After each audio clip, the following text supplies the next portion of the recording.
Game of Thrones, la série la plus regardée de l'histoire de HBO, 1,5 milliard de vues pour la finale. Ce que HBO ne vous dit pas dans le générique. La fiction est ancrée dans l'histoire réelle.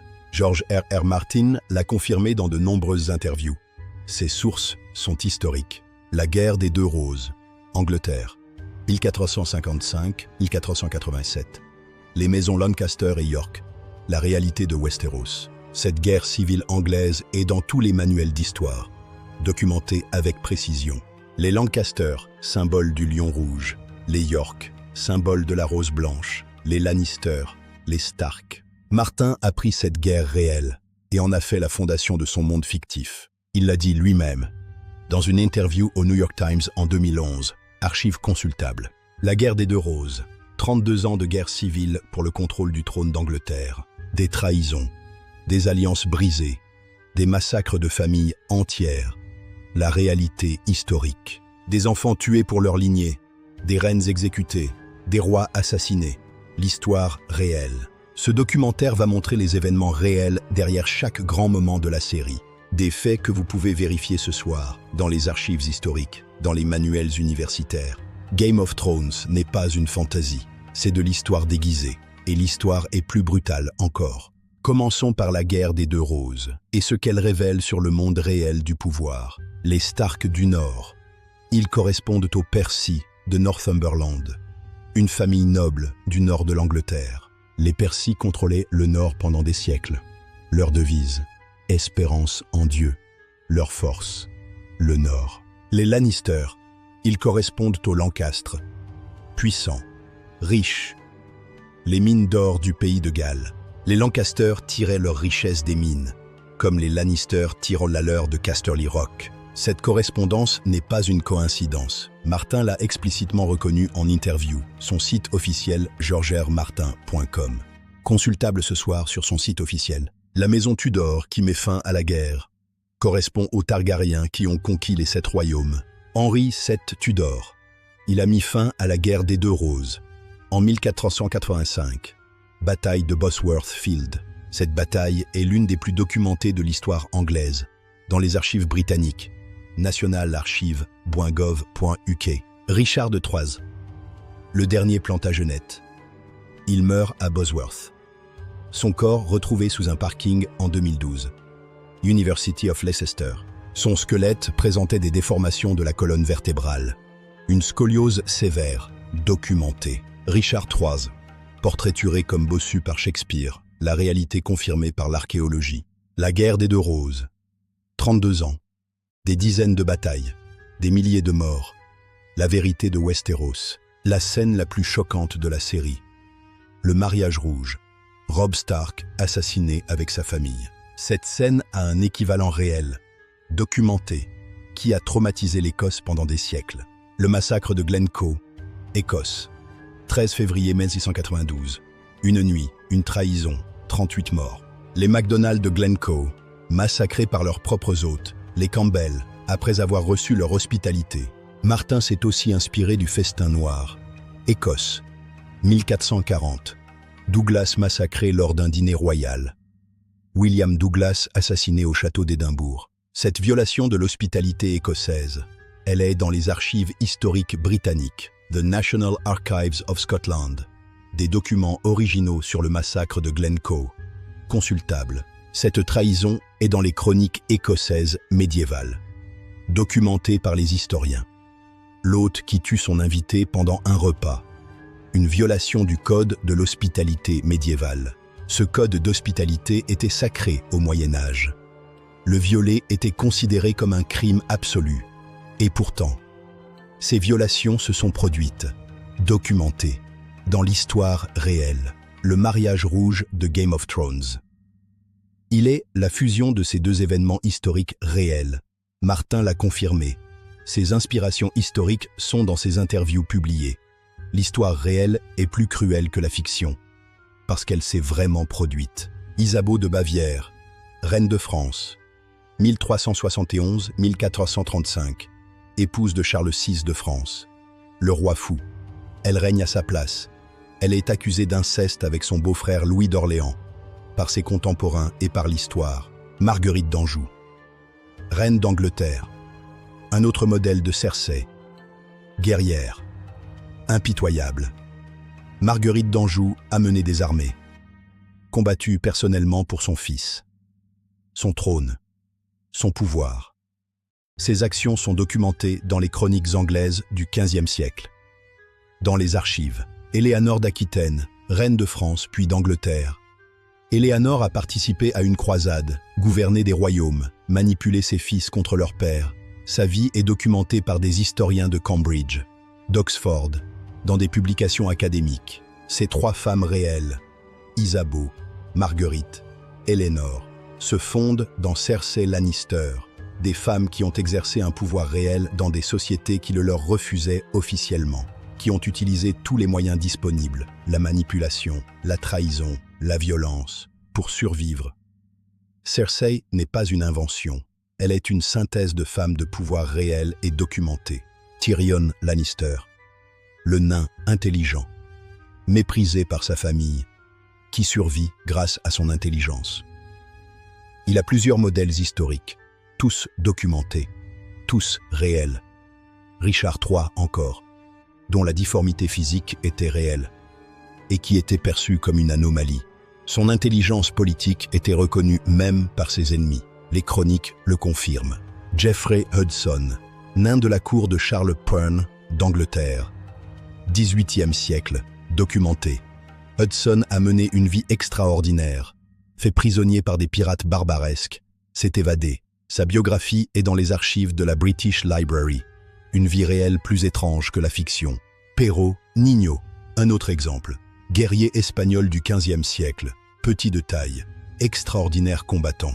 Ces personnages historiques de petite taille, qui ont défié les préjugés, documentés par l'histoire. Martin a créé Tyrion comme réponse aux stéréotypes, en s'inspirant de ces réalités historiques. L'intelligence comme seule arme dans une société hostile. C'est une réalité documentée de l'histoire. Des conseillers royaux méprisés physiquement, mais indispensables politiquement. Des dossiers historiques. Les archives montrent des individus marginalisés qui ont atteint le sommet par leur intelligence. Tyrion représente cette réalité. Pas une invention romantique. Une réalité historique documentée. La série rend hommage à ces hommes réels que l'histoire officielle a souvent marginalisés. Les dragons. La part la plus clairement fictive de Game of Thrones. Où l'est-elle vraiment? Des textes médiévaux sérieux décrivent des créatures qui ressemblent aux dragons. Documenté. Le Codex Seraphinianus. L'histoire naturelle du Moyen-Âge. Des créatures fantastiques décrites comme réelles. Des chroniqueurs médiévaux sérieux qui décrivaient des dragons comme s'ils existaient vraiment. Giraldus Cambrensis, un chroniqueur gallois du XIIe siècle. Ses descriptions de créatures ailées. Ces chroniques sont dans les archives de la British Library, accessibles aux chercheurs. Des chroniques de batailles médiévales qui incluent des dragons, pas comme métaphore, comme fait. Ces références sont dans des textes qui sont par ailleurs historiquement précis sur d'autres points. Des historiens modernes ont analysé ces références. Deux écoles de pensée existent. La première, des métaphores pour des armées ou des armes terrifiantes. Une interprétation académique. La deuxième, des tentatives de décrire des animaux inconnus. Des grandes créatures réelles mal décrites. Le Komodo, le crocodile du Nil. Des animaux qui dans l'imaginaire médiéval pouvaient devenir dragons. Des os de dinosaures trouvés au Moyen-Âge. Interprétés comme restes de dragons, documentés par les paléontologues. Des os de dinosaures qui ont alimenté les mythes de dragons dans de nombreuses cultures. Prouvés. La connexion entre les os de dinosaures et les mythes de dragons. Elle est dans la littérature académique. Le mur. Cette construction massive qui protège Westeros des sauvageons et des marcheurs blancs. Son équivalent réel existe. Il est visible, touristique, et a une histoire extraordinaire. Le mur d'Adrien. Construit à partir de 122 après notre ère par l'empereur romain Adrien. Une structure de 117 km, de mer en mer à travers le nord de l'Angleterre. Documenté. Son but. Séparer la civilisation romaine des tribus barbares du nord. Les Pictes, les Scots. George R.R. Martin a visité le mur d'Adrien. et il a décrit l'inspiration dans une interview. Cette interview publiée par le Guardian en 2012. Archivée. Consultable ce soir. Martin dit avoir regardé vers le nord depuis le mur d'Adrien et avoir imaginé ce qui pouvait venir. Le mur d'Adrien est classé au patrimoine mondial de l'UNESCO. Sa documentation est exhaustive. Des inscriptions latines sur le mur, des objets trouvés lors des fouilles, des publications académiques, des soldats romains qui vivaient sur ce mur, loin de chez eux, dans un climat hostile, documenté. Les lettres de Vindolanda, des tablettes de bois trouvées au pied du mur d'Adrien. Publiées. Ces lettres décrivent la vie quotidienne des soldats romains, leurs peurs, leurs besoins, leurs familles. La garde de nuit dans Game of Thrones. Ces soldats romains sur le mur d'Adrien. La même réalité, des hommes qui défendent une frontière contre quelque chose d'inconnu. Une réalité historique. La religion joue un rôle central dans Game of Thrones. Ces modèles historiques sont documentés. Le Seigneur de Lumière, R'hll Lor, et sa prêtresse Mélisandre. Des modèles dans l'histoire réelle. Les cultes du feu zoroastrien, en Perse antique. Des prêtres qui adoraient le feu sacré, documentés. Le zoroastrisme est l'une des plus anciennes religions monothéistes, documentées par les historiens. Ces textes sacrés, l'Avesta, sont dans les bibliothèques académiques, traduits, analysés. La foi des Sept, l'Église de Westeros. Elle correspond directement à l'Église catholique médiévale, une église institutionnelle qui contrôle les mariages, les héritages, les légitimités royales. L'Église catholique médiévale avait exactement ce pouvoir, documenté par les historiens. Les Sparrowhawks, le moineau suprême. Ils correspondent aux Hussites en Bohême au XVe siècle. Jan Hus, réformateur religieux, exécuté en 1415. Ses partisans ont déclenché une révolution populaire. Cette révolution hussiste est dans les manuels d'histoire. Une révolte religieuse et sociale. Le Dieu aux nombreux visages et les 100 visages.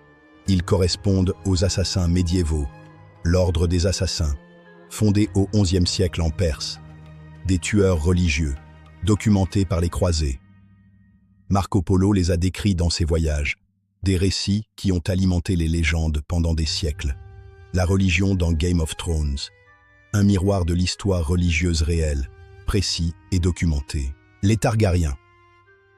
Une famille royale qui se marie entre elles depuis des générations, pour garder le sang pur. Leurs membres alternent entre génie et folie. Le roi fou Aerys, Daenerys, la conquérante. Cette famille a un modèle historique précis. Les Plantagenets, rois d'Angleterre, du XIIe au XVe siècle. Les Plantagenets pratiquaient les mariages consanguins, entre cousins, entre lignées royales alliées, les conséquences génétiques, documentées par les généticiens qui ont analysé leurs squelettes, des études génétiques sur les Habsbourg notamment, une autre famille royale consanguine, publiée, la revue Nature Communications, des études sur la dégénérescence génétique des familles royales consanguines. Ces études sont consultables, elles documentent les effets de la consanguinité sur les lignées royales. Charles II d'Espagne, dernier Habsbourg. Sa dégénérescence physique et mentale documentée par les médecins. Il ne pouvait pas mâcher correctement. Sa langue était trop grande, documentée dans les chroniques. Le roi fou Aerys dans Game of Thrones. Charles VI de France. Le roi fou. Aussi documenté. Charles VI avait des épisodes de folie pendant lesquels il se croyait en vert. Les chroniques le décrivent. Ces chroniques médiévales sont dans les archives nationales françaises. Consultables. La folie des Targaryens, la folie des rois consanguins, la même réalité génétique documentée. L'histoire royale européenne fournit tous les personnages de Game of Thrones, sans exception. La politique de Westeros, ses trahisons, ses alliances, ses manœuvres, sont-elles réalistes? Elles sont plus que réalistes. Elles reproduisent des mécanismes documentés de la politique médiévale. Niccolò Machiavelli, Le Prince, 1513. Le manuel politique le plus influent de l'histoire. Dans ce livre, Machiavelli décrit exactement comment les personnages de Game of Thrones se comportent. Le prince est dans toutes les bibliothèques, dans toutes les universités, consultable ce soir. Chapitre 17 du prince. Est-il mieux d'être aimé ou d'être craint? Cersei a répondu. Craint. Chapitre 8. Comment acquérir le principat par les crimes? La méthode Lannister, documentée en 1513. Des historiens ont comparé Game of Thrones et le prince. Des articles académiques publiés. Machiavelli s'inspirait lui-même de personnages réels. César Borgia, Laurent de Médicis. Ces personnages réels du XVe siècle. Ils sont les inspirations des inspirations de Martin. César Borgia, fils du pape Alexandre VI, modèle de manipulation politique, documenté par les historiens, ses manœuvres politiques, ses assassinats commandités, ses alliances brisées, dans les chroniques de Machiavelli, de Guicciardini, consultables dans les bibliothèques universitaires. Le pouvoir dans Game of Thrones fonctionne exactement comme le pouvoir dans l'Italie de la Renaissance. Pas une fiction romantique, une description précise de mécanismes documentés par les historiens. Fin de l'investigation. Mystère déclassifié. Les batailles de Game of Thrones. La bataille des bâtards. La bataille des eaux noires. Réaliste. Ces batailles sont inspirées de vraies batailles médiévales, documentées par les historiens militaires. La bataille de la Boyne, 1690. Des armées qui se font face avec des techniques médiévales tardives. La bataille d'Azincourt, 1415. Henri V d'Angleterre contre la France. Des milliers de morts. Jean Froissart, chroniqueur médiéval, ses descriptions de batailles dans les archives françaises. Ces chroniques sont à la Bibliothèque nationale de France, numérisées, consultables. Les chroniques de Froissart décrivent des batailles avec la même précision tactique que Game of Thrones. Des chevaliers qui chargent, des formations qui s'effondrent, des prisonniers qui sont exécutés. La réalité des batailles médiévales, brutales, chaotiques, documentées par des témoins oculaires. Les chroniques de Joinville, de Villehardouin, des témoins des croisades qui décrivent les batailles.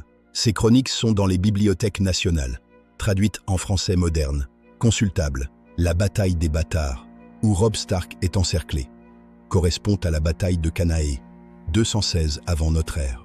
Hannibal Barca encercle les légions romaines, 70 000 morts, la même tactique, la même brutalité. Cette bataille est l'une des plus étudiées de l'histoire militaire. Dans toutes les académies militaires, Game of Thrones reproduit des tactiques militaires réelles, documentées depuis l'Antiquité. Les mariages politiques dans Game of Thrones, des enfants mariés à des adultes, des épouses comme monnaie. Cette réalité est documentée dans l'histoire médiévale, sans euphémisme, sans romantisme. Isabelle de Valois, mariée à Richard II d'Angleterre en 1396. Elle avait 6 ans. Lui, 29 ans. Ce mariage est dans les chroniques de Froissart, dans les archives royales anglaises. Documenté. Des enfants de 6 ans, de 8 ans, mariés à des adultes pour des raisons politiques. La réalité, ces mariages étaient légaux, institutionnels, encouragés par l'Église. L'histoire ne l'idéalise pas. Sansa Stark forcée d'épouser Tyrion. La réalité médiévale des femmes nobles, documentée. Des femmes nobles dont le mariage était décidé par leur père, parfois sans leur consentement.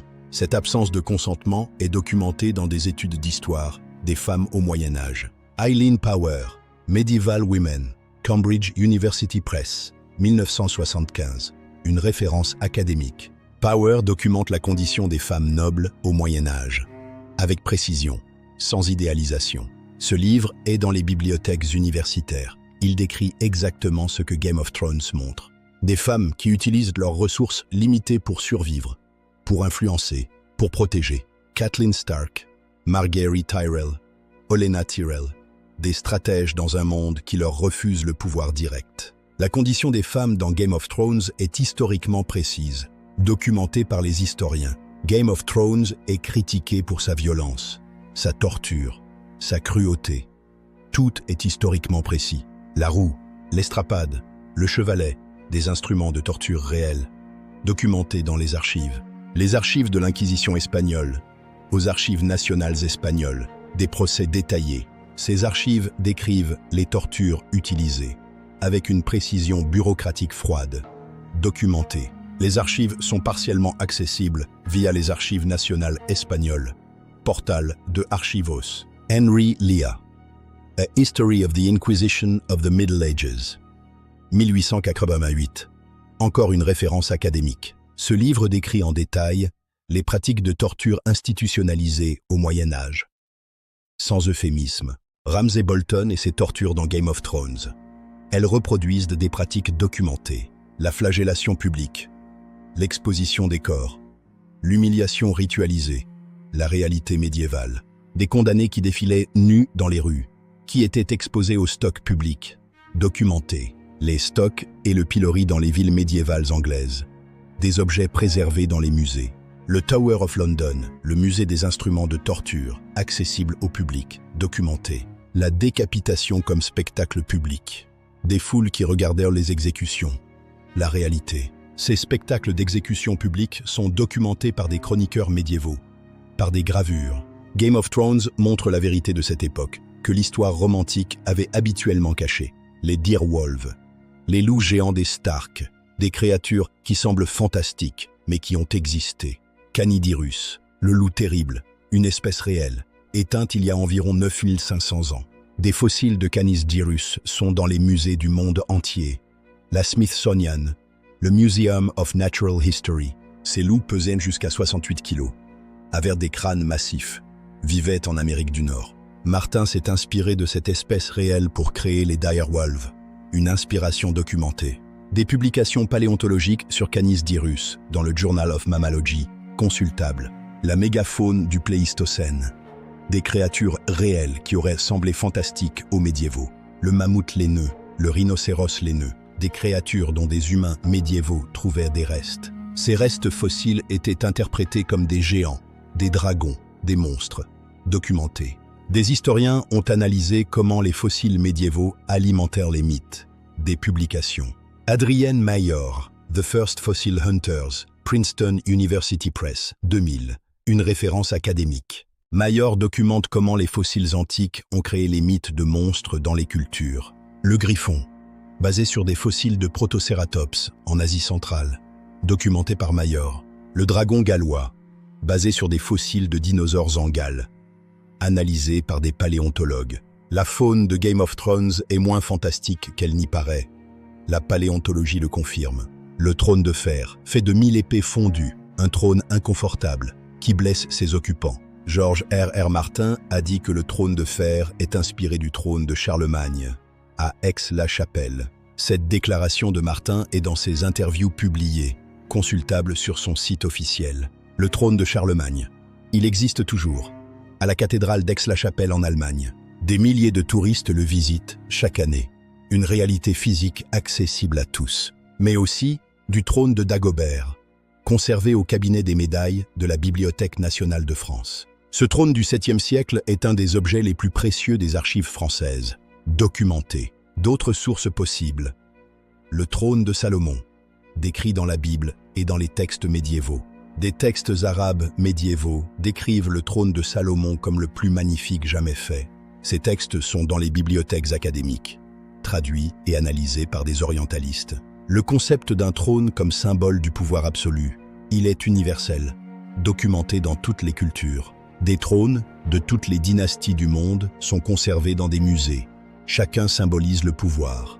Le musée de l'Ermitage, le Smithsonian, le musée de Topkapi, des trônes royaux réels et accessibles. Le trône de fer de Westeros, il synthétise ces symboles de pouvoir réel, avec leur part de danger. Un trône qui blesse ses occupants. La métaphore parfaite du pouvoir, que les historiens ont documenté. Petyr Baelish, dit Littlefinger. Le personnage le plus machiavélique de la série, avec un modèle réel. Thomas Cromwell, ministre de Henri VIII d'Angleterre, parti de rien, arrivé au sommet, exécuté. Cromwell était fils d'un forgeron. Il est devenu le deuxième homme le plus puissant d'Angleterre. Ses méthodes, la collecte d'informations compromettantes, le contrôle des nominations, la manipulation. Ces méthodes sont documentées par ses contemporains dans les State Papers de Henry VIII. Les State Papers d'Henry VIII sont aux archives nationales britanniques, consultables. Cromwell gérait un réseau d'informateurs qui lui rapportaient tout, sur tout le monde, documenté. Ce réseau d'espionnage est dans les archives de la période Tudor, analysé par des historiens. Hilary Mantel, Wolf Hall, 2009, son roman sur Cromwell, basé sur des recherches historiques. Son roman a gagné le Man Booker Prize, une fiction qui s'appuie sur des archives réelles. Un autre modèle de Littlefinger, cardinal Richelieu, ministre de Louis XIII en France, XVIIe siècle. Richelieu a construit un État moderne à partir d'un pouvoir royal fragile. Par la manipulation, ces lettres sont dans les archives nationales françaises. Ces méthodes analysées par les historiens. Littlefinger représente le mérite politique dans un monde d'aristocratie. Une réalité historique. Des hommes venus de rien qui ont atteint le sommet. L'histoire en est pleine, documentée. Varys, le grand maître de Game of Thrones. Un eunuque, un espion, un serviteur du royaume. Les eunuques comme administrateurs et espions. Une réalité de plusieurs civilisations. Documentée. L'Empire byzantin, des eunuques qui occupèrent les plus hautes fonctions de l'État. Documenté. L'historien byzantin Jean Skilitzès décrit des eunuques généraux. Ministres, patriarches, documentés. Sa chronique, traduite en français, consultable dans les bibliothèques universitaires. La cité interdite en Chine. Des milliers d'eunuques qui servaient l'empereur. Un fait historique. L'Empire ottoman, des eunuques qui contrôlaient le harem impérial, qui conseillaient le sultan. Ces pratiques sont documentées dans des publications d'histoire asiatique et byzantine. Shahid Amin, des historiens spécialisés dans l'administration des empires orientaux. Des publications. La castration comme pratique institutionnelle, elle est documentée dans de nombreuses civilisations.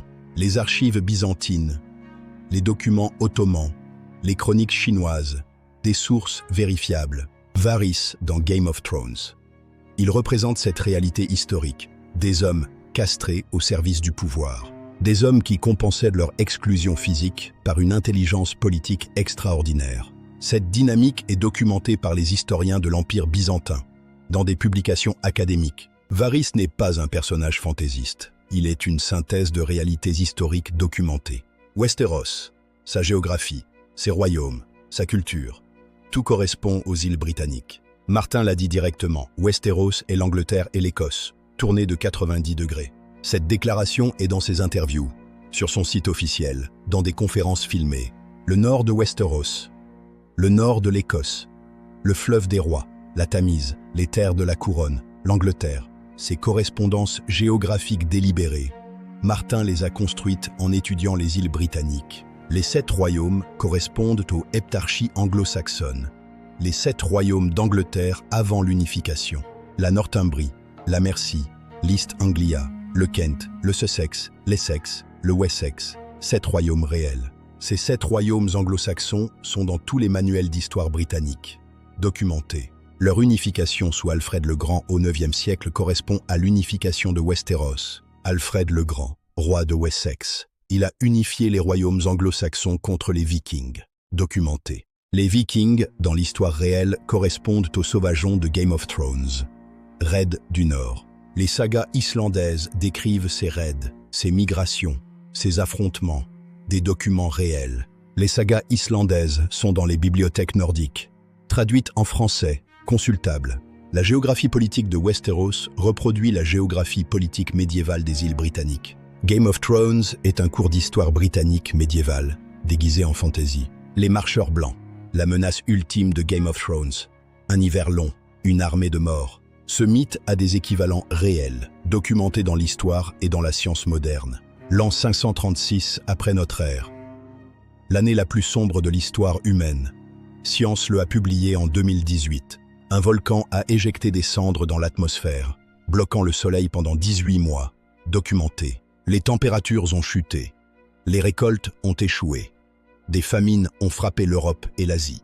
Cet événement de 536 est documenté dans des carottes de glace, des cernes d'arbres, des chroniques. Science, 2018. Michael McCormick, un article sur l'an 536 comme la pire année de l'histoire humaine. Cet article est dans les archives de la revue Science. Consultable, peer-reviewed. Des chroniques médiévales décrivent des étés sans soleil, des neiges en été, des famines prolongées. Ces chroniques sont dans les archives nationales de plusieurs pays européens. Consultables. La longue nuit dans Game of Thrones. Elle correspond peut-être à cette réalité climatique de 536. Un hiver qui dure des années, des populations qui meurent, des civilisations qui s'effondrent. La réalité de 536 a peut-être alimenté des mythes sur un hiver long dans les traditions nordiques. Des chercheurs ont exploré cette connexion entre le mythe de l'hiver long et les événements climatiques réels. La menace des marcheurs blancs. Elle est la métaphore d'une catastrophe climatique réelle et documentée. L'inceste des Targaryens. Ce qui choque le plus les spectateurs modernes était la réalité de nombreuses dynasties. Les Ptolémées d'Égypte, les souverains grecs d'Égypte, 305 à 30 avant notre ère, pratiquaient l'inceste. Cléopâtre, elle est le résultat de générations de mariages entre frères et sœurs, documentés par les historiens. Ces mariages ptolémaïques sont dans les papyrus égyptiens, dans les chroniques grecques, documentés, les Habsbourg européens.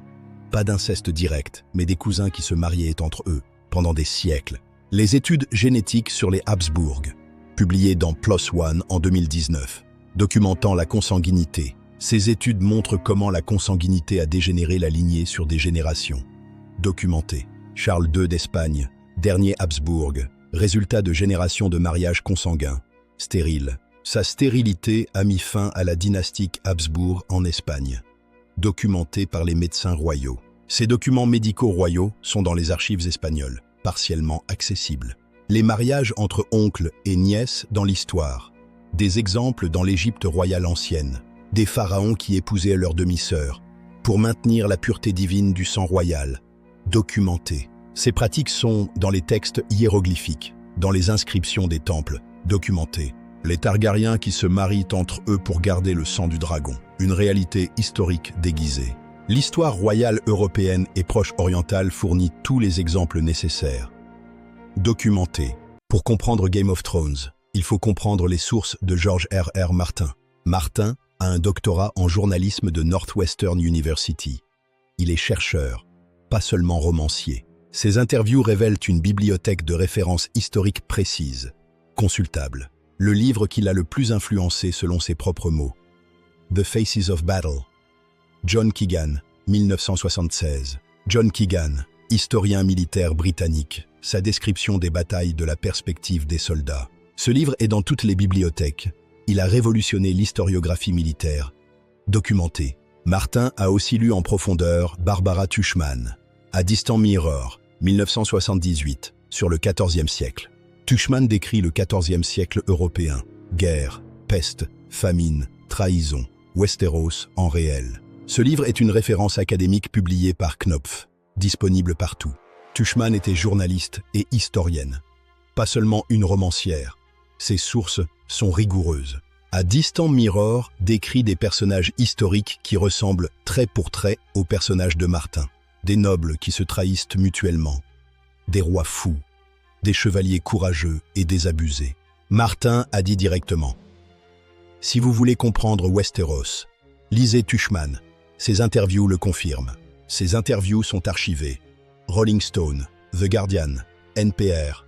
Des sources vérifiables ce soir. Game of Thrones est une fiction historique documentée. Pas une invention de toute pièce. La longue nuit de Game of Thrones. Des saisons qui durent des années. Un hiver qui tue. Ce n'est pas seulement la métaphore de 536. D'autres événements climatiques réels l'alimentent. Le petit âge glaciaire. 14e au 19e siècle. Des températures plus basses. Des famines récurrentes. Les grandes famines en Europe. 1315-1322. Des années consécutives de mauvaises récoltes. Documentées. Ces famines ont tué entre 10 et 25% de la population européenne. Les chroniques le documentent. Le Journal of Economic History a publié des études sur ces famines médiévales, consultables. Des Anglais qui mangèrent des cadavres pendant la Grande Famine de 1315, documentées par les chroniqueurs. Ces chroniques sont dans les archives nationales britanniques, dures à lire, mais réelles. La Grande Famine irlandaise de 1845-1852, 1 million de morts, 1 million d'émigrés, documentés. Les rapports gouvernementaux britanniques sur la famine irlandaise, dans les archives nationales. Accusateurs. Ces rapports décrivent comment la politique a aggravé la catastrophe naturelle. Une leçon historique. Dans Game of Thrones, les mauvais rois qui ne préparent pas l'hiver. Une métaphore politique. Cette métaphore correspond aux décisions politiques réelles qui ont aggravé les famines historiques. L'hiver arrive, dans la série et dans l'histoire. Ceux qui gouvernaient n'étaient pas prêts. La préparation à l'hiver comme métaphore politique. Une critique documentée des élites historiques. Les personnages féminins de Game of Thrones sont souvent critiqués, mais ils sont historiquement précis. Arya Stark, la combattante, son modèle. Jeanne d'Arc, 1412-1431, une femme qui a mené des armées. Jeanne d'Arc est l'une des personnalités les plus documentées de l'histoire médiévale. Son procès, 1431, 70 heures d'interrogatoire transcrits, disponibles dans les archives françaises. Ces transcriptions sont à la Bibliothèque nationale de France, numérisées, consultables ce soir. Brienne de Torte, la femme chevalier.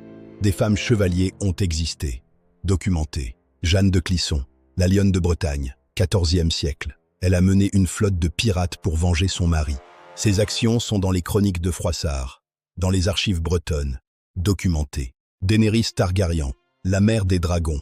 Son modèle, plusieurs reines guerrières de l'histoire. Élisabeth I d'Angleterre, qui a harangué ses troupes à Tilbury en 1588. Je suis venu mourir avec vous. Ce discours est dans les archives britanniques. L'une des plus grandes harangues militaires de l'histoire. Boudica, reine des Icènes. Elle a brûlé Londres en 60 après notre ère. Tacite le décrit. Les annales de Tacite, disponibles dans toutes les bibliothèques, traduites en français, consultables. Ces femmes réelles.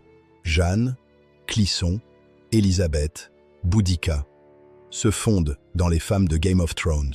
Martin a créé des personnages féminins précis historiquement, pas des stéréotypes, des réalités.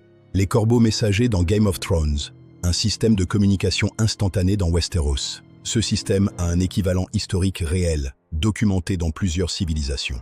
Les pigeons voyageurs ont été utilisés depuis l'Antiquité, l'Égypte ancienne, la Rome antique. Pline l'Ancien décrit les pigeons voyageurs dans sa Naturalis Historia, 77 après notre ère. Cette encyclopédie naturelle est dans les bibliothèques, traduite en français, consultable. Les corbeaux spécifiquement, leurs capacités cognitives sont documentées par la science moderne.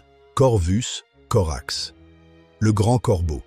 Des études montrent des capacités cognitives comparables aux primates. Ces études sont dans les publications académiques de biologie animale.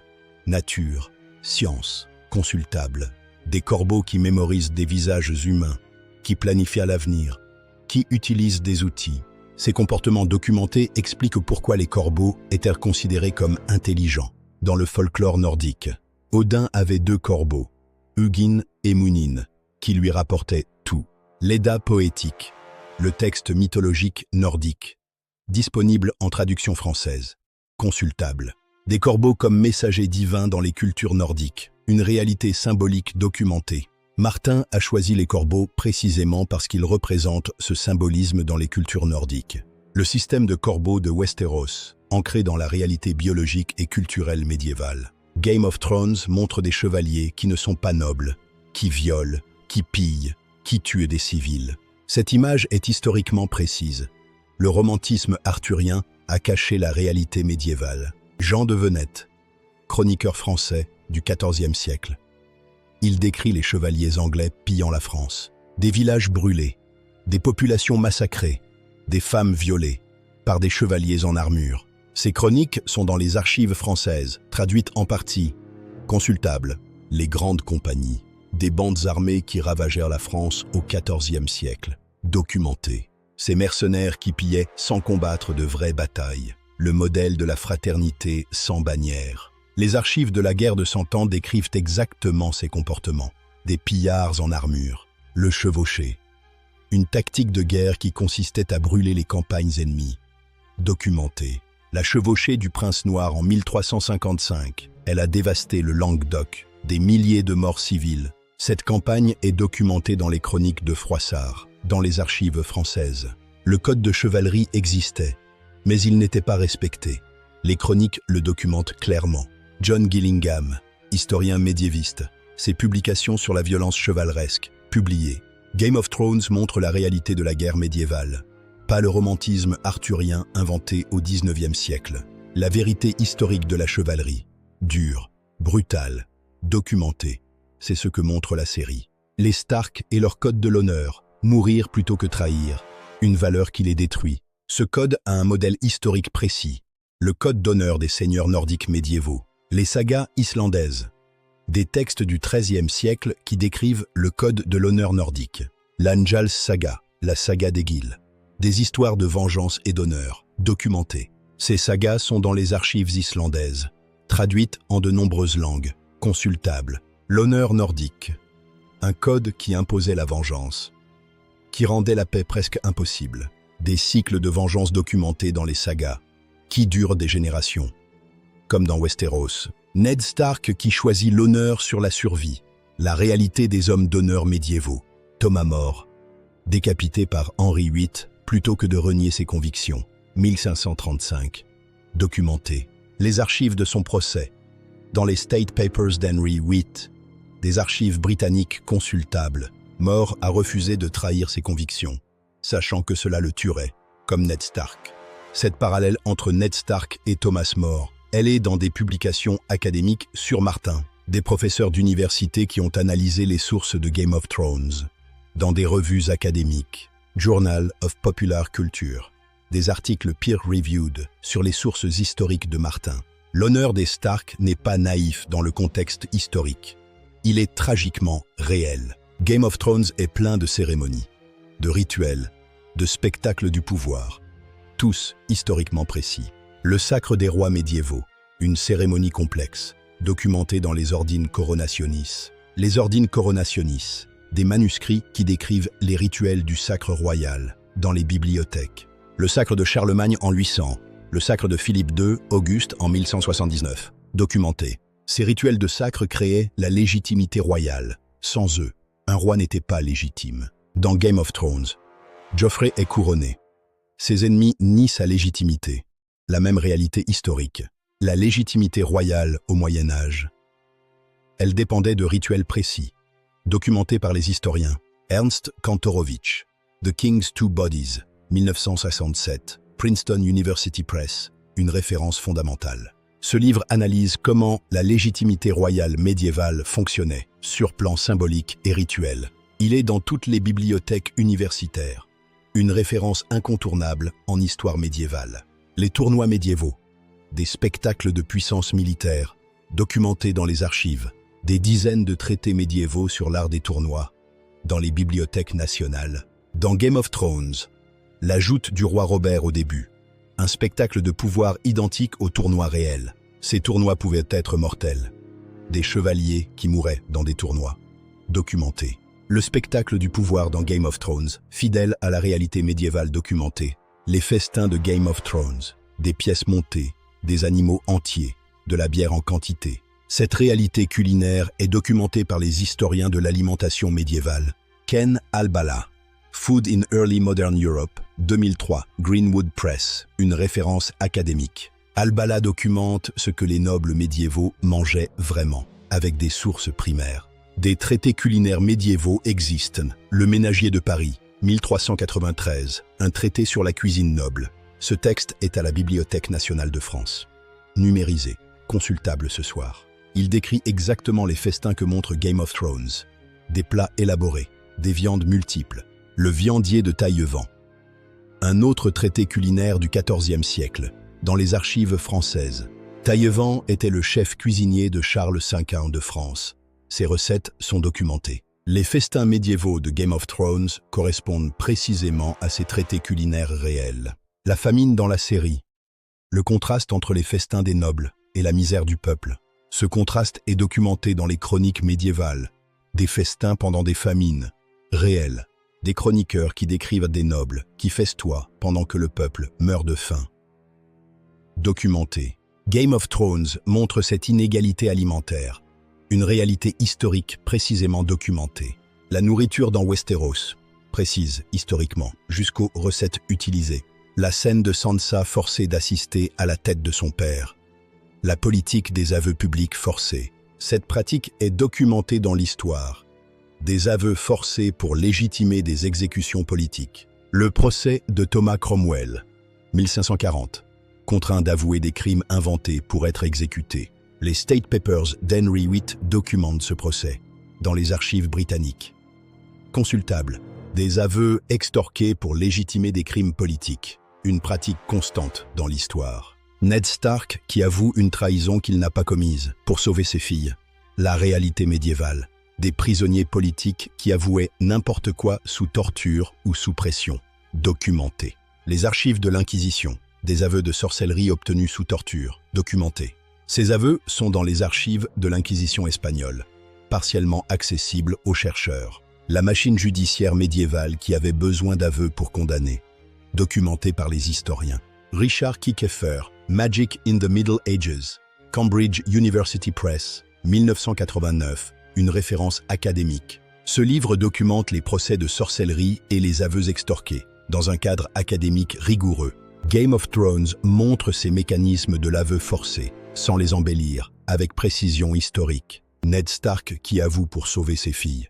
Exécuté quand même. La réalité des régimes autoritaires. Cette mécanique politique est documentée dans l'histoire et dans les sciences politiques modernes. Des universitaires ont analysé Game of Thrones sérieusement. Des publications académiques existent. Ryan Britt, The Westerosi Connection, sur les sources historiques de Martin, publié et accessible.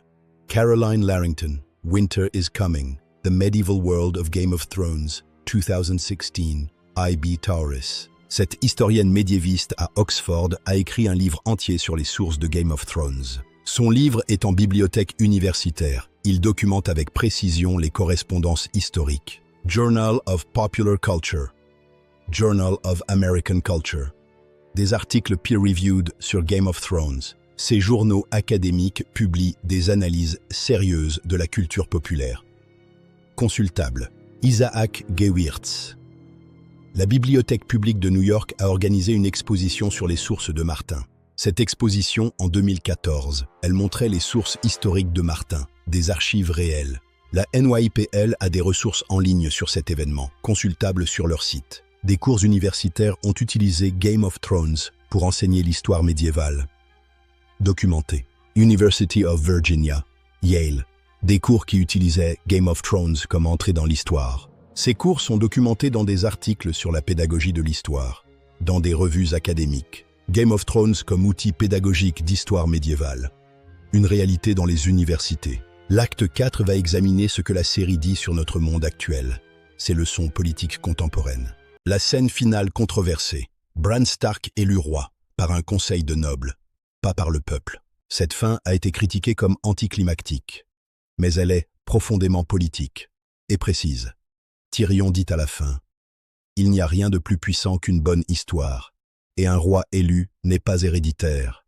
La transition d'une monarchie héréditaire à une monarchie élective. » Ce processus a eu lieu en histoire réelle. La Magna Carta, 1215, le premier document qui limitait le pouvoir royal, dans les archives britanniques.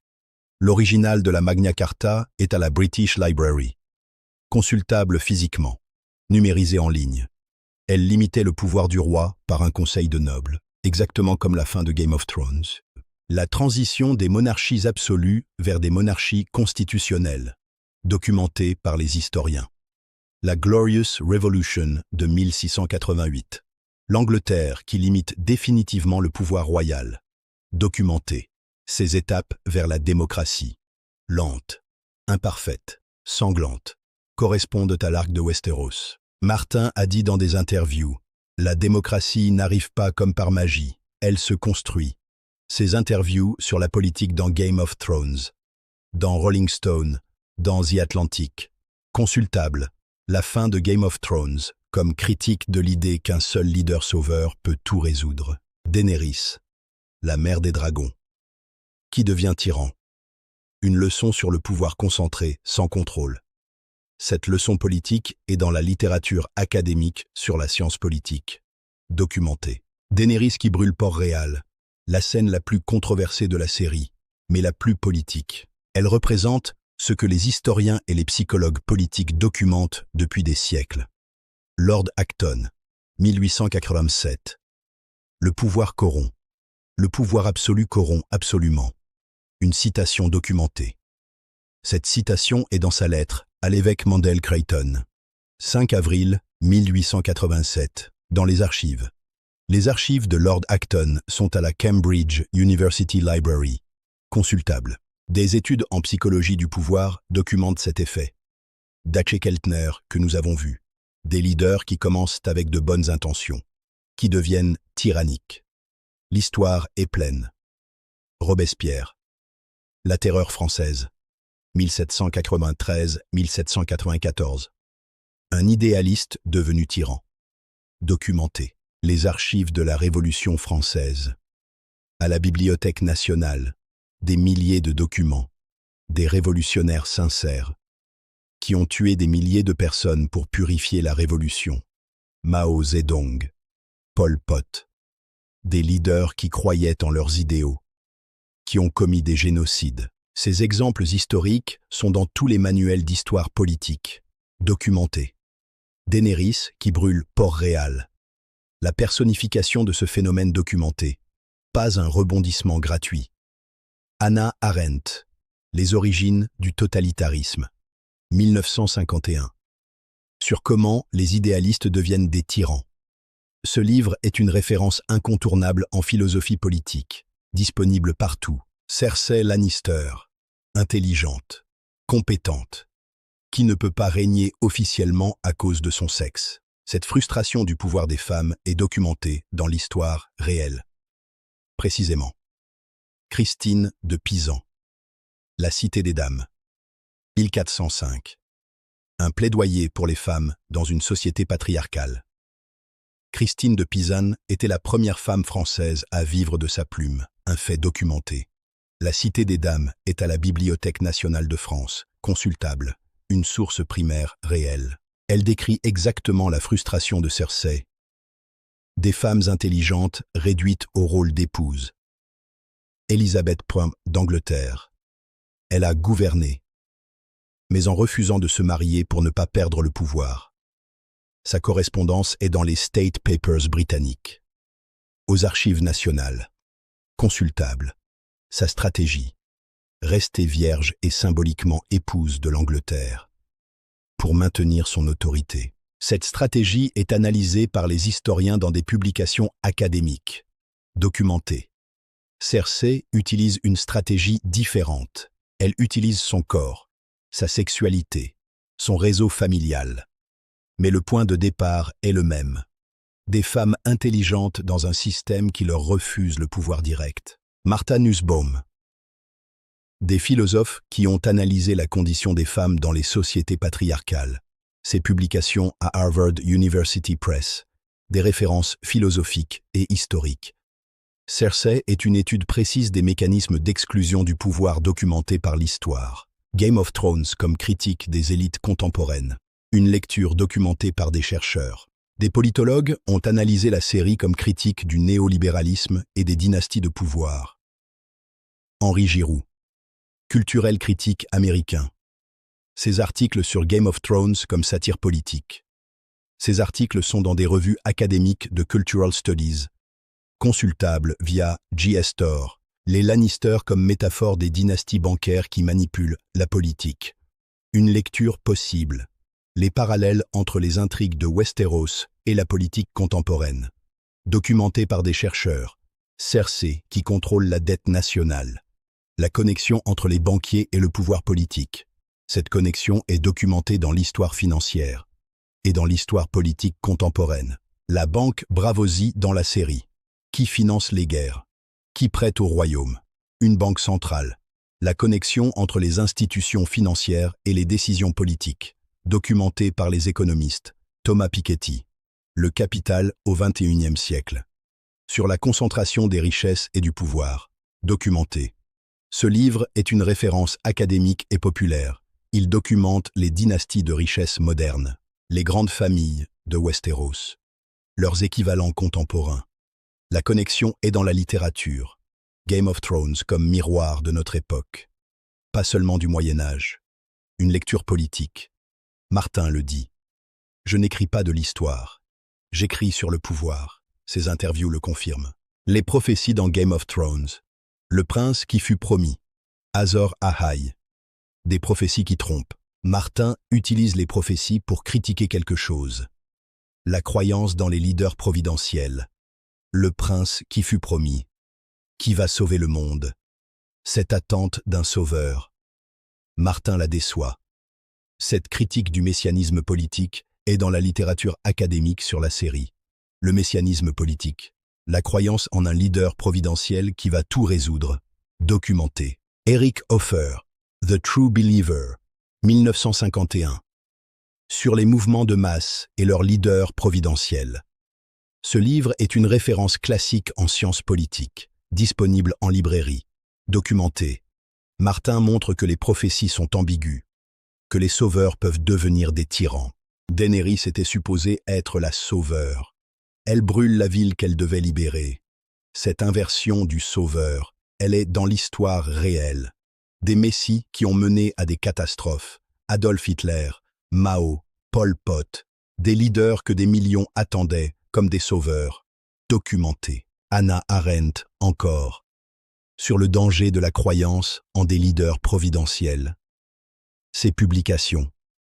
Game of Thrones critique la croyance en un sauveur unique. Une critique politique documentée.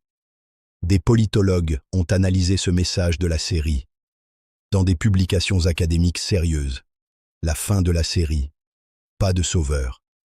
Un conseil. Un roi élu. La démocratie imparfaite. La leçon politique. Hiver vient. La devise des Stark. La menace constante qui domine la série. Cette devise a une signification politique contemporaine que Martin a reconnue en interview. L'hiver comme métaphore du changement climatique. Des chercheurs ont analysé cette connexion. Andrew Ross, un chercheur en études culturelles. Ses articles sur Game of Thrones et le climat. Ses articles dans des revues académiques. Consultables via JSTOR. Peer-reviewed. Hiver vient. Les élites qui savent qu'une catastrophe arrive et qui choisissent de ne pas préparer. Ce comportement des élites face au changement climatique, documenté par les études sur le déni. Naomi Oreskes et Eric Conway, Merchants of Doubt, 2010, Bloomsbury, sur le déni climatique intentionnel. Ce livre documente comment des industries ont financé le déni du changement climatique. Consultable, les Lannister qui ignorent l'hiver, les industries fossiles qui ignorent le changement climatique. Cette parallèle est dans la littérature académique sur la série, dans des publications de Cultural Studies. Hiver vient, mais ceux qui ont le pouvoir ne veulent pas l'admettre. La réalité politique contemporaine. Martin a dit « L'hiver dans ma série, c'est toutes les menaces réelles que nous ignorons collectivement. » Cette déclaration est dans ses interviews, dans The Guardian, dans Rolling Stone, consultable, Game of Thrones comme avertissement sur les menaces existentielles ignorées. Une lecture documentée. La saison 8 de Game of Thrones, la plus critiquée de la série, mais mal comprise. Des chercheurs ont analysé la saison 8 dans un contexte politique. Des lectures différentes de la réception. La rapidité de la descente de Daenerys dans la tyrannie. Critiquée comme non préparée. Mais des historiens la défendent. Des transitions rapides vers la tyrannie sont documentées historiquement. Napoléon. De consul à empereur. 1799 à 1804. 5 ans. Un idéaliste devenu autocrate. Documenté. Les archives de la période napoléonienne, à la Bibliothèque nationale de France. Consultable. Hitler, du prisonnier politique de 1923 au chancelier de 1933. 10 ans. Documenté. Ces transitions rapides vers l'autoritarisme. Elles sont dans les manuels d'histoire. Documenté. La saison 8 montre quelque chose que Martin avait toujours voulu montrer. Que les bons deviennent mauvais. Martin a dit « Les personnages qui commencent bien et finissent mal. C'est l'histoire humaine. » Ses interviews sur la saison 8. Ses commentaires sur les intentions de la série. Consultables. Des psychologues qui ont analysé la transition de Daenerys. Dans des publications académiques. Journal of Popular Television. Des analyses peer-reviewed de la saison 8.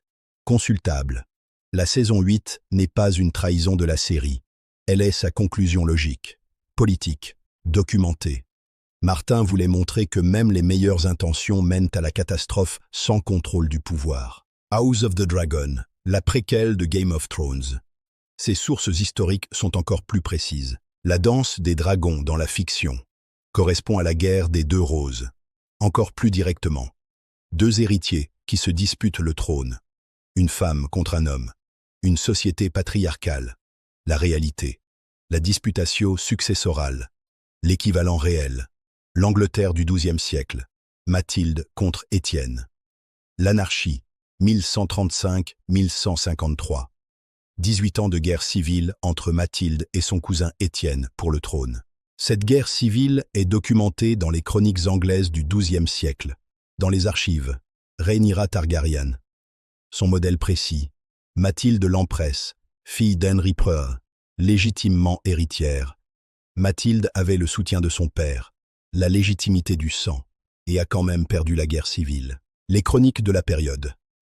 La Gesta Stephanie. La Historia Novella. Dans les archives britanniques. Ces documents décrivent exactement la guerre que montre House of the Dragon. Avec les mêmes enjeux. Alicent Hightower. Son modèle. Adèle de Louvain. Deuxième épouse d'Henry Preux, qui défendit les droits de son fils. Ces femmes historiques réelles, leurs intrigues documentées, correspondent aux personnages de l'après-quel. Caroline Larrington encore. Son analyse des sources de House of the Dragon. Publiée en 2022. Ces analyses montrent que la préquelle est encore plus précisément ancrée dans l'histoire que la série originale. House of the Dragon est un cours d'histoire médiévale anglaise, déguisé en fantasy, encore plus précis. La liste complète des sources de ce documentaire, toutes vérifiables, la plupart gratuites. George R.R. Martin. Ses interviews sur ses sources historiques, sur georgermartin.com, consultable.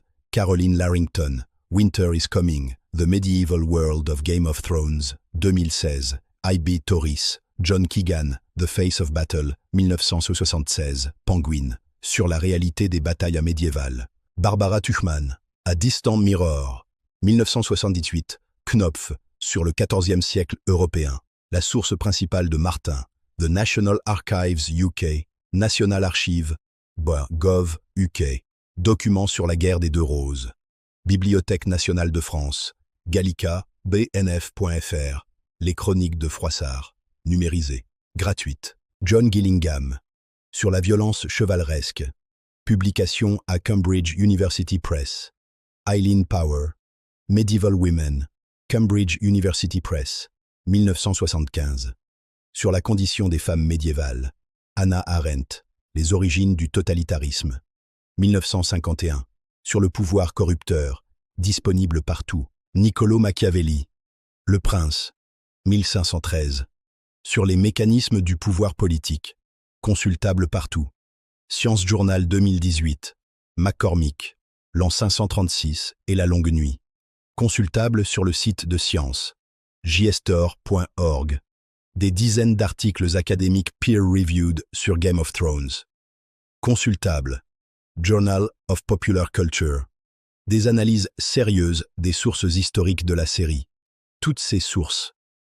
Dans la description de cette vidéo, avec les liens directs. Ce documentaire a établi 6 certitudes sur Game of Thrones et ses sources réelles. 1. La guerre des deux roses est la source principale confirmée par Martin lui-même. Consultable. 2. Le mariage rouge est basé sur 2 massacres historiques réels documentés dans les archives. 3. Les marcheurs blancs correspondent à la catastrophe climatique réelle de l'an 536, Science 2018. 4. Daenerys suit exactement le pattern du tyran idéaliste documenté par Hannah Arendt, 1951. 5. Le mur de Westeros est inspiré du mur d'Adrien, confirmé par Martin en interview, documenté. 6. La fin de la série correspond à la transition historique des monarchies absolues vers constitutionnelles. Ces 6 certitudes, toutes dans le vert, toutes vérifiables ce soir. Les liens en description. Game of Thrones vous parle de l'histoire humaine, de ses cycles de violence et de pouvoir, de familles qui se détruisent pour le pouvoir, d'idéalistes qui deviennent des tyrans, de gens ordinaires. Ces patterns, ils ne sont pas fictifs. Ils sont dans les manuels d'histoire, dans les archives. Ils sont aussi dans notre monde contemporain. Les dynasties politiques, les leaders providentiels, les menaces climatiques ignorées, les femmes exclues du pouvoir, les rituels de légitimation. Tout ce que Game of Thrones montre, vous pouvez le trouver documenté dans les archives historiques. Abonnez-vous à Mystère déclassifié. Activez la cloche rouge. La vérité vous appartient. Toujours.